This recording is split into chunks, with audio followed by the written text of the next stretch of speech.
It's a little bit similar to the English alphabet, but just the pronunciation in some aspects actually differs.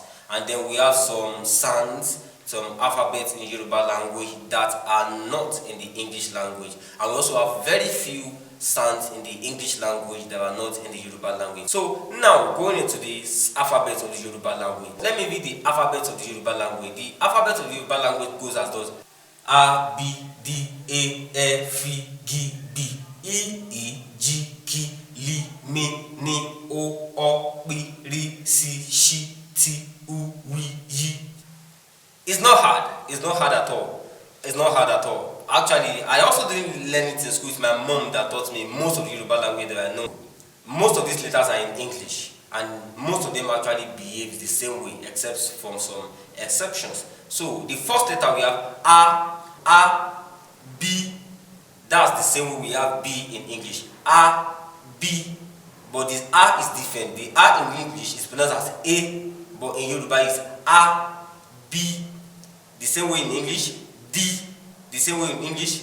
A, B, D, A, F, G, B.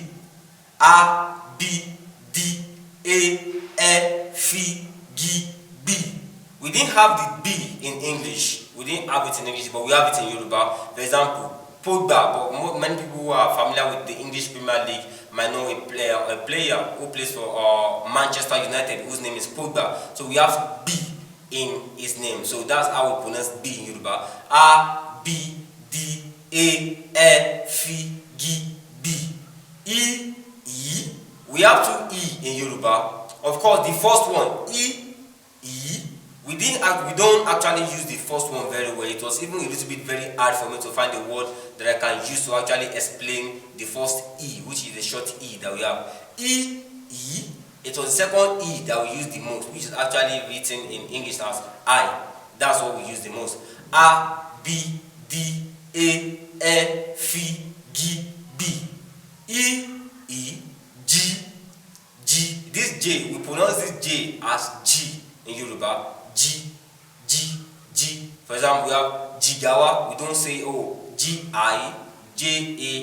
It's Jigawa. J-I-G. G. A, B, D, A, F, G, B. I, J, K, L, M, N, O, P, R, S, T, U, W, Y. So now, the K in English, it pronounced as K in Yoruba, and then we also don't have the letter Z in Yoruba. The alphabet in Yoruba stops at G. So let me read it again. A, B, D, A, F, G, B, I, J, K, L, M, N, O, P, R, S, T, U, W, Y. That's it.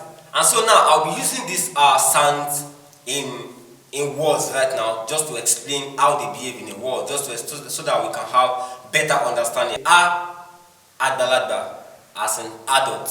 A, Adalada. And the translation of Adalada in English is adult. The same way they behave the same way. A as in Adalada, as we have it in adult, Adalada, adult.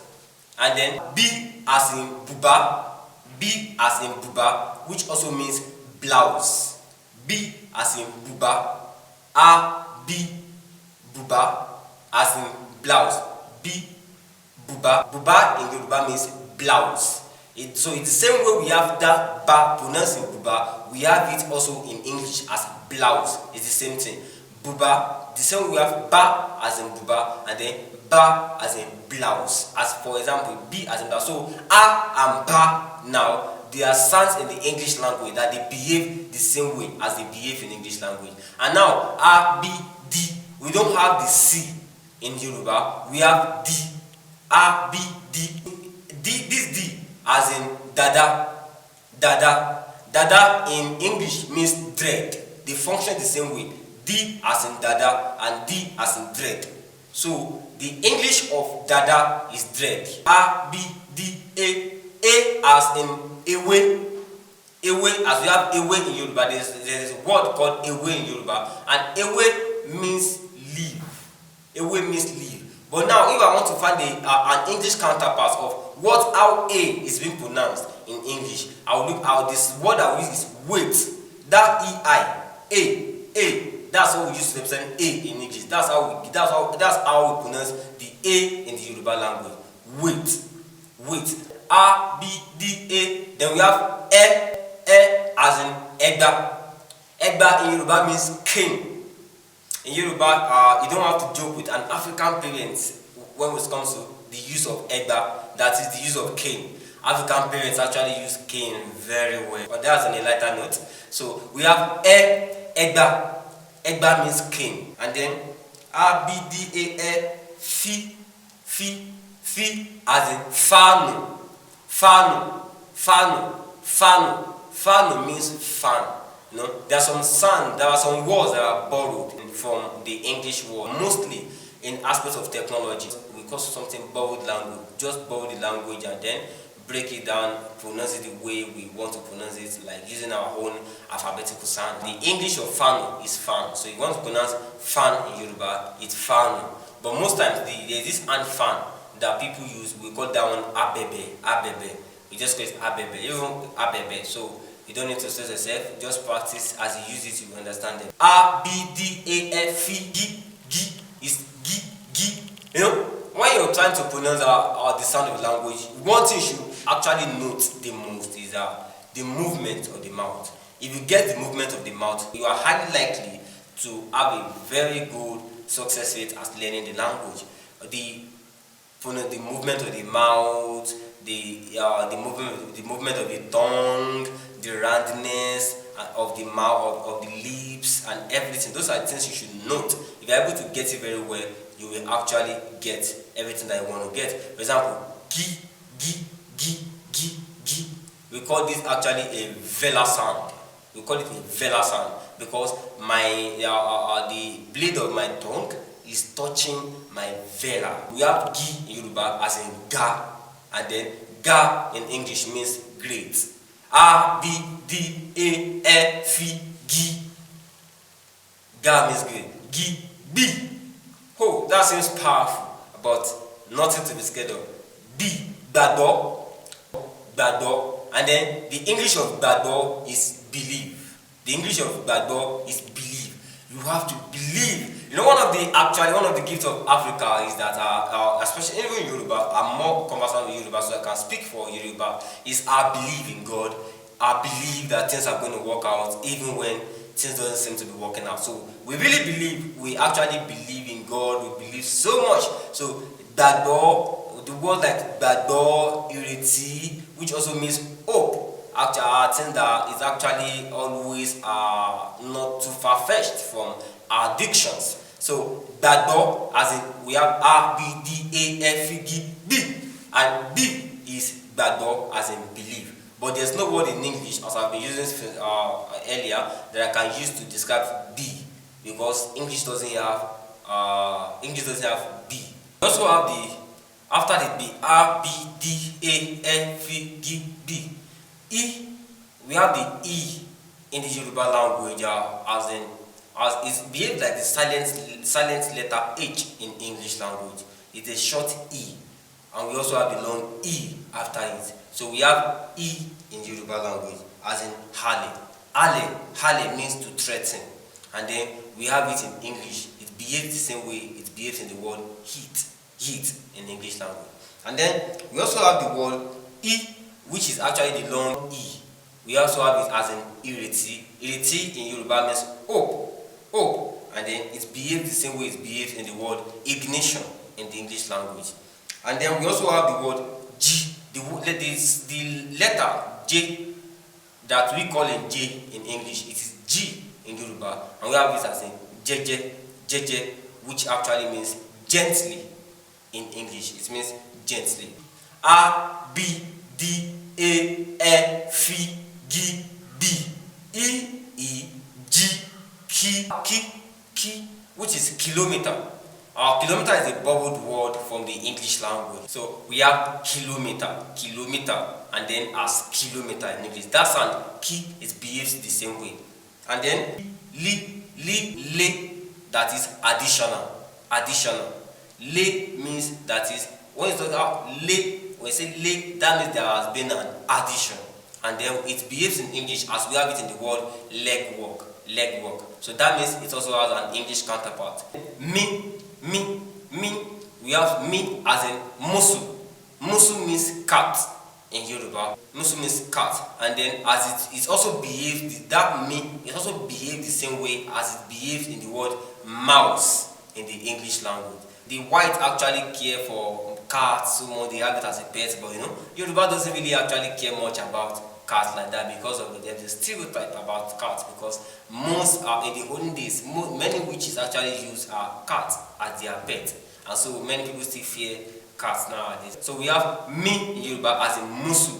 Musu means cat, the same way it behaves as in mouse in the English language. A B D A F G B E E G Ki Li Mi Ni as in no, that is beat. No, that is beat. The way it behaves in English is the way it behaves in the word name, because we have the letter N in Yoruba and also in English language. So it's name, which is no, and then no means beat, and then in English it behaves the same way as it behaves in the word name. So, and then now let's go forward. A B D A F G B E E G K L M N O, and then we have O as in ojoro. It behaves exactly the same way it behaves in the English language. O as in ojoro. Ojoro means injustice, and just another English example of O is open. It behaves just exactly the same way in that word. And so then we have O. So we have two O in Yoruba, but the other one is not pronounced as O. The later one is not pronounced as O, it's pronounced as O. And the difference in the writing is that it has a small diacritic at the bottom, and then it is O, as we have it in awesome. Awesome in Yoruba means orange. And so if you look at it, that O actually behaves the same way in the word awesome and orange. And then luckily, awesome also means orange in English. They both behave the same way in both words. So awesome, orange. And then we also have B. Most times, especially the white, they pronounce B as P because that is what is obtainable in their language. They pronounce as P, and then when we talk to them that, okay, say pataki, they say pataki. That's what most of them will say, pataki. But it's not pataki, it's B. When you want to understand the language very well, the basic of it is to understand their alphabet, their sounds. If you are able to understand the sound very well, you are highly likely to be a professional speaker of that language. Because, and how to understand it is not just to rush yourself to start speaking it, but to understand the basic. When you understand the basic, it will be very easy for you to progress. So when you are looking at, for example, the way I'm speaking right now, I'm calling the sounds right now, you should observe the movement of my lips, the movement of my tongue, the movement of my mouth, the roundness of my lips. Those are the things that you should observe very well. Because I say B, I actually spread my lips before I pronounce it. I didn't just say P is B. So there's a lip spread to pronounce it. If you pronounce B as P the same way as you pronounce it in English, that's what we call language interference. So we have B as in pataki. Pataki means special. And then we don't have a word in English that actually represents as B, so we don't have any word there. And then we have Ri as in rere. Rere means goodness. Rere means goodness. And then as we have it in the word, it behaves in the same way it behaves in this word in English, which is rate in the word rate in English. We have rate in English. A, B, D, A, F, G, B, E, E, G, K, L, M, N, O, B, R, C. As we have it in sorrow. Sorrow means speak. The Yoruba language doesn't have the letter C as we have it in English. But C is actually in Yoruba language, but it is being pronounced as the S. So we have sorrow. And the English of sorrow is speak. Sorrow's okay. Speak louder. And then we also have sh. So C and sh. And the difference in the writing is that it has a small diacritic at the bottom. And that's what makes it sh. So sh. She as in shola. Shola means create words. And then the way it behaves in the English is SH, as in the word short. It behaves exactly the same way. A, B, D, A F G B E E G K L M N O P R C Sh T T. As in takute, takute, takute. Takute means trap. Trap. We have T in both language, in both English and in Yoruba. So T as in takute, and then it behaves the same way it behaves in the word trap in English. The Yoruba of trap is takute. A B D A F G B E E G K L M N O P R C Sh T U U U. Most times the letter U doesn't start a word. It's most time in the media position or final position. Most time it doesn't start. And then as we have it in Irano, Irano means nonsense. And if I want to use the way it behaves in English, I'll use the word uba. We, as in wa means come. So the way it behaves in wa is the same way it behaves in wait in English. I will have the word wait. Wait in Yoruba means duro. But that W behaves the same way it behaves in Yoruba language, as in we. And then the last alphabet of the Yoruba language is G, as in Yinka. Yinka means surround me. Yinka, as we also have it the same way it behaves in the word Yale in English. So that is A B D A F G B E E G K L M N O P R C Sh T U G. Let me go so that I can watch the movement of my tongue, the movement of my mouth, and everything. Watch. A B D A F G B E E G K L M N O P R C Sh T U G. So that's it. It's better to learn the language by learning it sequentially. That is, learning it one after the other, stage by stage, rather than picking one here and then picking it at another fast stage, at another further stage. But on this channel, I'm going to be posting this video by episodes, so please kindly like and follow. If you have any question, you can post it in the comment section. I will answer all of your questions, any question that you might have about the Yoruba language. So please kindly follow, like, share, and subscribe. Thank you very much.